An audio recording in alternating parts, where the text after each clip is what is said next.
சொந்தமாக YouTube channel நடத்த வேண்டுமா? நீங்களும் பிரபல ஆங்கர் ஆக வேண்டுமா? உடனே சேருங்கள் Pandey school of journalism.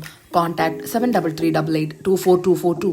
Operation Sindoor நடவடிக்கையில் பயன்படுத்தப்பட்ட தொழில்நுட்பங்கள் மற்றும் தாக்குதல் நடத்தப்பட்ட விதம் குறித்து மத்திய அரசு விளக்கியுள்ளது. இதுகுறித்து மத்திய அரசு வெளியிட்ட செய்திக்குறிப்பில் மே 7, 8 ஆகிய தேதிகளில் மேற்கு மற்றும் வடக்கு இந்தியாவின் எல்லைப் பகுதிகளில் ட்ரோன்கள் மற்றும் ஏவுகணைகளை வைத்து பாகிஸ்தான் தாக்குதல் நடத்த முயன்றது.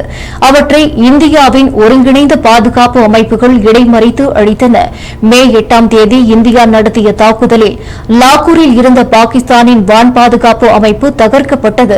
இதற்கு இந்தியாவின் பெச்சோரா, ஆகாஷ் போன்ற வான் பாதுகாப்பு அமைப்புகள் பயன்படுத்தப்பட்டன. IACCS எனப்படும் ஒருங்கிணைந்த வான் பாதுகாப்பு கட்டுப்பாட்டு மையம் மூலம் முப்படைகளும் ஒருங்கிணைக்கப்பட்டன.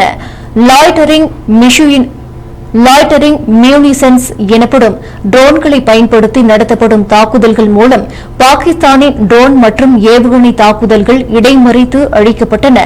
இந்திய ராணுவத்தின் துல்லிய தாக்குதலால் பாகிஸ்தானின் நூர்கான், ரஹீம் யார் கான் விமானப்படை தளங்கள் தகர்க்கப்பட்டன.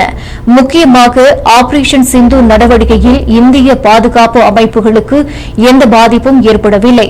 பாகிஸ்தான் பயன்படுத்தும் சீன தயாரிப்பு வான் பாதுகாப்பு அமைப்புகளை புறந்தள்ளி 23 நிமிடங்களில் இந்திய விமானப்படை தாக்குதலை வெற்றிகரமாக முடித்தது.